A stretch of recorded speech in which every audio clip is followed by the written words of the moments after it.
Dear student, now we are going to start the lesson Python functions. You already know about how to Python program executed and classification of tokens and control structures. Now we are going to understand the concept of function and their types. First of all, what is functions? You already know it.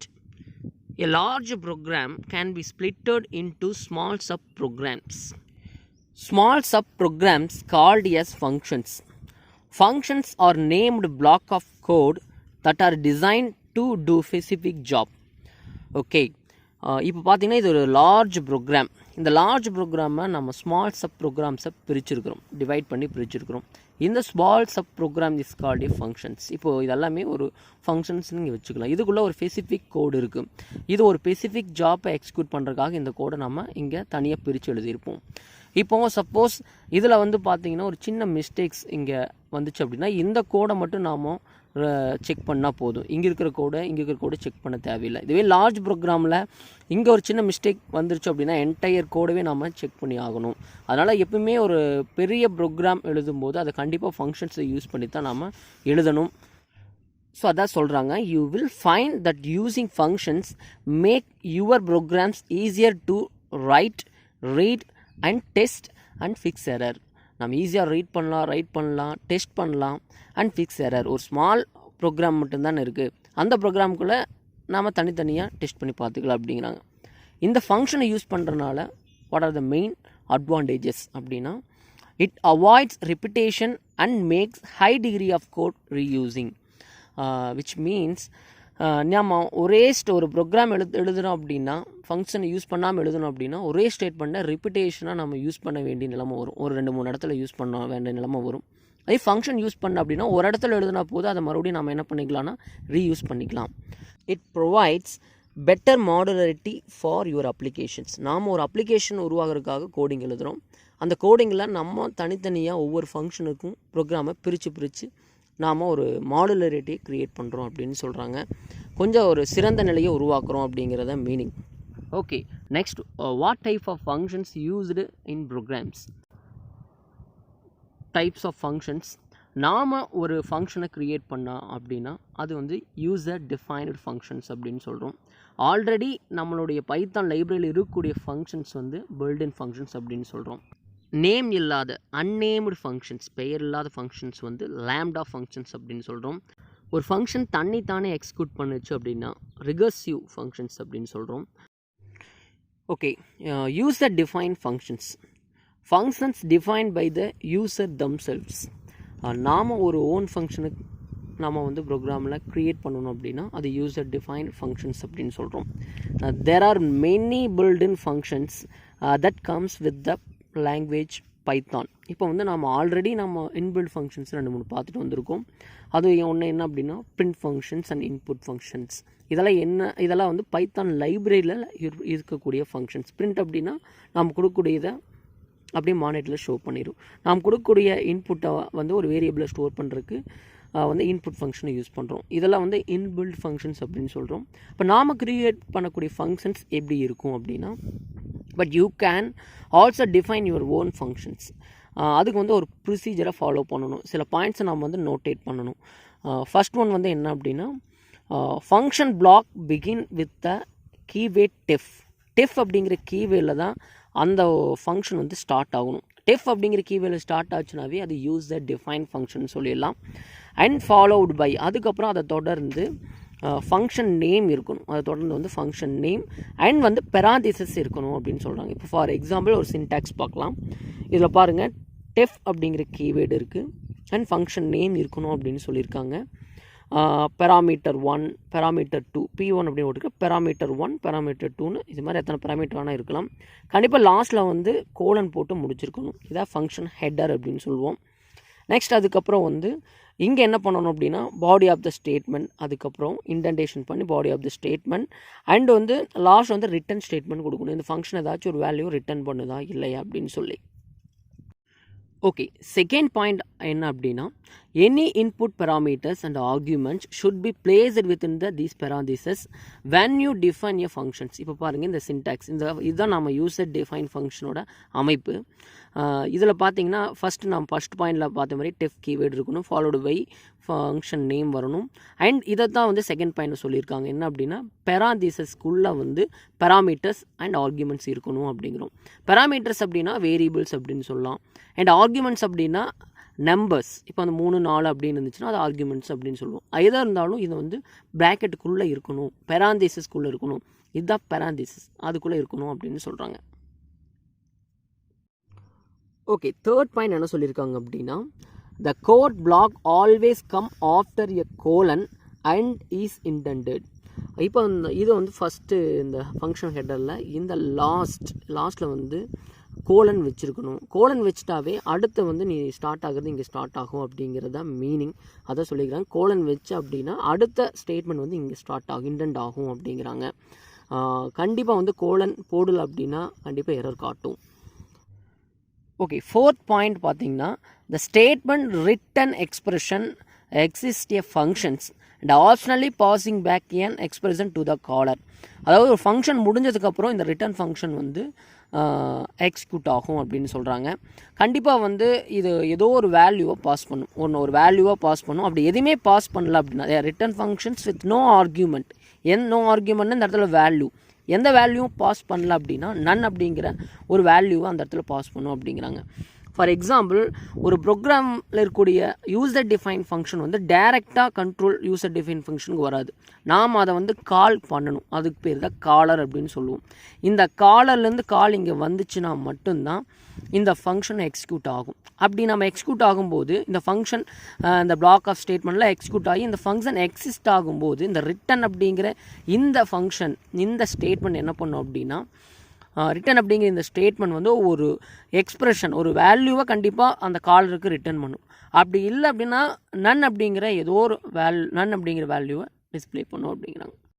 Okay, next நாம் எந்த பாயிண்ட்டை வந்து ஒரு user define ஃபங்க்ஷனில் define பண்ணும்போது note பண்ணணும் அப்படின்னா Python keyword should not be used a function name. இப்போ இந்த இடத்துல ஃபங்க்ஷன் நேம் கொடுக்குறோம்ல, இந்த இடத்துல பைத்தானோட கீவேர்டு இருக்கவே கூடாது. இப்போ பிரிண்ட், இன்புட் இதெல்லாம் வந்து பைத்தானோட கீவேர்ட்ஸ் அப்படின்னு சொல்லுவோம். இது மாதிரி நிறைய கீவேர்ட்ஸ் இருக்குது, அதெல்லாம் வந்து ஃபங்க்ஷன் நேமில் நம்ம கொடுக்கக்கூடாது அப்படின்னு சொல்கிறாங்க. And one more point, the square bracket is optional. இப்போ இந்த இடத்துல நான் வந்து ஸ்கொயர் பெராந்தீசஸ் போட்டிருக்கிறேன், பெராந்தீசஸ் ப்ராக்கெட் இருக்குது. இங்கேயும் ஸ்கொயர் ப்ராக்கெட்டும் இங்கே யூஸ் பண்ணிக்கிறேன். இது போட்டாலும் போடலாம், போடாட்டியும் விடலாம் அப்படின்னு சொல்கிறாங்க. அதுக்கப்புறம் வந்து பிளாக்னா என்ன, நெஸ்டட் பிளாக்னா என்னென்னு பார்க்கலாம். ஓகே, இங்கே ஒரு ஸ்மால் ப்ரோக்ராம் ஃபங்க்ஷன் யூஸ் பண்ணி எழுதிக்கணும். இதில் பார்த்தீங்கன்னா டெஃப், ஓகே டெஃப் அப்படிங்கிற கீவேர்டு இருக்குது. அதுக்கப்புறம் ஹலோ அப்படிங்கிறது ஃபங்க்ஷன் நேம். இந்த இடத்துல இது ஃபங்க்ஷன் நேம். பெராந்தீசஸ் போட்டிருக்கேன், இதுக்குள்ளே பெராமீட்டர் எதுவும் கொடுக்கல, கோலன் கொடுத்துருக்கேன். இங்கே ஸ்டேட்மெண்ட் ஸ்டார்ட் ஆகுது, அதாவது பிளாக் இங்கே தான் ஸ்டார்ட் ஆகுது. பிளாக் ஸ்டார்ட் ஆகும்போது இங்கே வந்து 4 ஃபேஸ் கொடுத்துருக்குறேன். 1 2 3 4 ஃபேஸஸ் தள்ளி தான் நாம் வந்து பிரிண்ட் அப்படிங்கிற இந்த ஸ்டேட்மெண்ட்டை ஸ்டார்ட் பண்ணணும். நீங்கள் ஒன்றும் இல்லை, இங்கே வச்சு என்டர் தட்டினாவே இங்கே வந்துடும். ஆனால் இங்கே வந்து எத்தனை ஃபேஸஸ் இருக்குதுன்னு கேட்பாங்க. பிளாக்குக்கும் இதுக்கும் 4 ஃபேஸஸ் இருக்குது, அல்லது 1 டேப் அப்படின்னு சொல்லலாம். அதான் பிளாக் அப்படிங்கிறோம். A block begins with a line is intended by 4 spaces and all statements.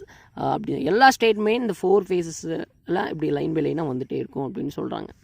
Nested block அப்படின்னா a block within a block is called a nested block. ஒரு பிளாக்குள்ளே இன்னொரு, இப்போ இங்கே இருக்குது இன்னொரு பிரிண்ட், இங்கே நேர் பிரிண்ட் தான் வரும். சம் அதர் ஸ்டேட்மெண்ட் இங்கே எழுதணும் அப்படின்னா இங்கே அதே மாதிரி 4 பேசஸ் 1 டேப் தள்ளி எழுதுவோம் அப்படின்னு சொல்கிறாங்க. நெஸ்டட் பிளாக் என்ன பண்ணணும் அப்படின்னா ஃபஸ்ட் பிளாக் எப்பவுமே சிங்கிள் டேப்பில் இருக்கும், அதுக்குள்ளே இன்னொரு பிளாக் எழுதுனா அப்படின்னா அது வந்து டபுள் டேப்பில் இருக்கணும். அதாவது வந்து 4 பேசஸ் ப்ளஸ் 4 பேசஸ் இருக்கணும் அப்படின்னு சொல்கிறாங்க. ஓகே, யூசர் டிஃபைன் ஃபங்க்ஷனோட அட்வான்டேஜஸ் என்ன அப்படின்னு பார்க்கலாம். Okay, advantages of user define functions. Function help us to divide a program into modules. This makes a code easier to manage. அதாவது வந்து நம்ம ஒரு பெரிய ப்ரோக்ராமை நம்ம சின்ன சின்ன மாடியூல்ஸை பிரித்து வேலை செய்யறதுக்கு ஃபங்க்ஷன்ஸ் வந்து ஹெல்ப்ஃபுல்லாக இருக்குது அப்படின்னு சொல்கிறாங்க. இதனால் வந்து ஈஸியாக நம்ம ஒரு பெரிய ப்ரோக்ராம் கூட ஈஸியாக நம்மளால் மேனேஜ் பண்ண முடியும் அப்படிங்கிறாங்க. It implements code reuse. ஒரு ஃபங்க்ஷனுக்கு எழுதுனா கூட அதே மாதிரி இன்னொரு ஃபங்க்ஷன் தேவைப்படுச்சுன்னா அதே ஃபங்க்ஷன் நம்ம யூஸ் பண்ணிக்கலாம். கோட் வந்து ரீயூஸ்பிள் பண்ணலாம் அப்படின்னு சொல்லி போட்டு செகண்ட் பாயிண்ட் சொல்லியிருக்காங்க. The functions allows us to change the functionality and easily and different programmers can work on different functions. ஒரு பெரிய ப்ராஜெக்ட் இருக்குது, ஒரு சாஃப்ட்வேரை வந்து உருவாக்கணும் அப்படின்னு சொல்கிறாங்க. அதில் 100 பேர் வேலை செய்கிறாங்க அப்படின்னா அதில் வந்து நிறைய ஃபங்க்ஷன்ஸ் இருக்கும்.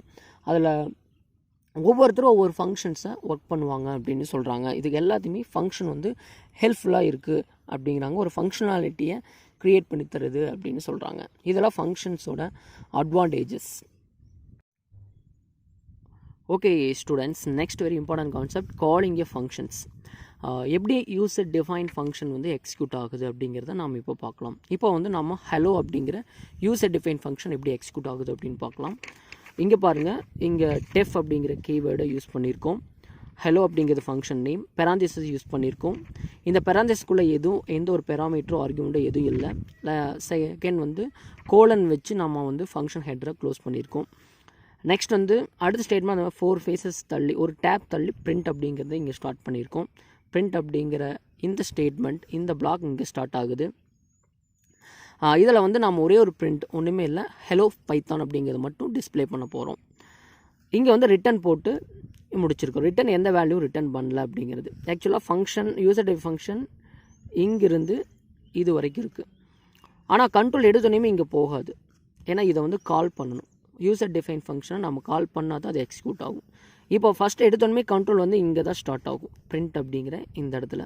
இங்கே பிரிண்ட் அப்படின்னு கொடுத்துருக்குறோம், ஆனால் இங்கே எந்த ஒரு மெசேஜும் கொடுக்கல. ஆனால் ஃபங்க்ஷன் நேம் மட்டும் இங்கே கொடுத்துருக்குறோம், ஹெலோ அப்படின்னு சொல்லி. இங்கே பெராந்திஸ்க்கு எதுவுமே இல்லை. உடனே இந்த இன்டர்பிரட்டர் என்ன பண்ணோம் அப்படின்னா இந்த ஹெலோ அப்படிங்கிற ஃபங்க்ஷனுக்கு கண்ட்ரோலை இங்கே கொண்டு போகும். இங்கே போகும்போது இந்த டெஃப் அப்படிங்கிறது யூசர் டிஃபைன் ஃபங்க்ஷன்ஸ் உள்ளே இங்கே பிளாக்குள்ளே அனுப்பும். பிளாக்குள்ளே போகும்போது பிளாக்கில் ஒரே ஸ்டேட்மெண்ட் தான் இருக்கும், பிரிண்ட் அப்படின்னு சொல்லி. ஹலோ பைத்தான் அப்படின்னு சொல்லி இங்கே பிரிண்ட் ஆகிரும். அதான் இங்கே ஃபஸ்ட் நம்ம அவுட்புட்டில் பார்க்குறோம். நெக்ஸ்ட் ரிட்டன், இந்த எந்த ஒரு வேல்யூ இங்கே ரிட்டன் ஆகாது. அதனால் எந்த வேல்யூ ரிட்டன் ஆகாமல் ரிட்டன் இங்கே போகுது. இங்கே பிரிண்ட் இருங்காட்டி நம்மளுக்கு இந்த நன் அப்படிங்கிற வேல்யூ டிஸ்பிளே ஆகுது. ஒரு வேளை இங்கே பிரிண்ட் இல்லாமல் இருந்துச்சுன்னா இந்த நன் அப்படிங்கிறது நம்மளுக்கு ஷோ ஆகாது. நன் அப்படிங்கிறத டிஸ்பிளே பார்க்குறக்காக தான் நம்ம இங்கே பிரிண்ட் அப்படிங்கிற ஃபங்க்ஷனை யூஸ் பண்ணியிருக்கோம். நம்ம டேரெக்டாக பிரிண்ட் இல்லாமல் கூட ஹலோ அப்படின்னு போட்டு கூட நம்ம கால் பண்ணலாம். அப்போ இந்த நம் அப்படிங்கிறது நம்மளுக்கு ரிட்டன் பண்ணுறது தெரியாது. இப்போ அனதர் எக்ஸாம்பிள் பாருங்கள். பாசிங் பெராமீட்டர்ஸ், இங்கே பெராமீட்டர் எதுவுமே இல்லை, பெராந்திஸ்க்குள்ளே பெராமீட்டர் எதுவும் இல்லை. ஆனால் இந்த ப்ரோக்ராமில் பெராமீட்டரோடு எப்படி நம்ம பாஸ் பண்ணலாம் அப்படின்னு பார்க்கலாம்.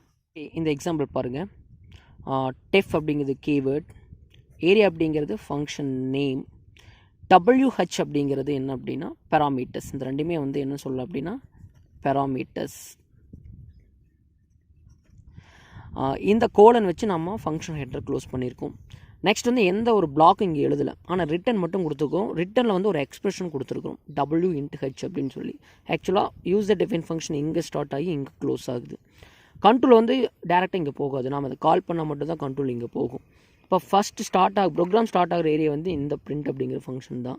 இந்த பிரிண்ட்டுக்குள்ளே எந்த மெசேஜ் இல்லை, ஜஸ்ட் ஒரு கால் மட்டும் கொடுத்துருக்குறோம். ஏரியா அப்படிங்கிறது ஃபங்க்ஷன் நேம், ஃபங்க்ஷன் நேம். இதுக்குள்ள வந்து 2 ஆர்குமெண்ட்ஸும் கொடுத்துருக்குறோம். ஓகேவாங்க, ஒரு வேல்யூ கொடுத்தங்காட்டி இது ஆர்குமெண்ட் அப்படின்னு சொல்கிறோம். இந்த ஏரியா அப்படிங்கிற ஃபங்க்ஷனுக்கு இந்த வேல்யூ எடுத்துகிட்டு இங்கே போகும். இங்கே போகும்போது இந்த வேல்யூவை ரிசீவ் பண்ணுறதுக்கு 2 பேராமீட்டர் இங்கே ரெடியாக இருக்கும். ஃபஸ்ட் வேல்யூ வந்து 3 அப்படிங்கிறது இந்த Wயில் ஸ்டோர் ஆகும், 5 அப்படிங்கிறது இந்த Hயில் ஸ்டோர் ஆகும். இப்போ இந்த டெஃப் அப்படிங்கிற ஃபங்க்ஷனுக்குள்ளே கண்ட்ரோல் போகும். இங்கே எந்த ஒரு பிளாக்கும் இல்லை, நீங்கள் இங்கே பிரிண்ட் கொடுத்துருக்கலாம், எனிதிங் என்ன வேணால் செஞ்சுருக்கலாம். பட் அது மாதிரி இல்லை, இங்கே ஜஸ்ட் ஒரு வேல்யூ மல்டிப்ளை பண்ணி ரிட்டன் பண்ணுற மாதிரி தான் கொடுத்துருக்கோம். இங்கே ரிட்டன் கொடுத்து ஒரு எக்ஸ்பிரஷன் கொடுத்துருக்குறோம். இங்கே ரிசீவ் பண்ண வேல்யூ ரெண்டும் இங்கே காப்பி ஆகி மல்டிப்ளை ஆகும். 3 × 5 15 அப்படிங்கிற வேல்யூ ரிட்டன் பண்ணும். இப்போ வந்து ஒரு எக்ஸ்பிரஷனை ரிட்டன் பண்ணுதான். இங்கே ரிட்டன் பண்ணும்போது எங்கே கால் வந்துச்சு, இங்கேருந்து வந்துச்சு. அப்போ இங்கே பிரிண்ட் இருக்கிறதுனால இந்த 15 அப்படிங்கிறது மானிட்டரில் உனக்கு டிஸ்பிளே ஆகிருச்சு. இது ஒன்று நம்ம விஷுவலாக பார்த்தா இன்னும் கிளியராக புரியும்.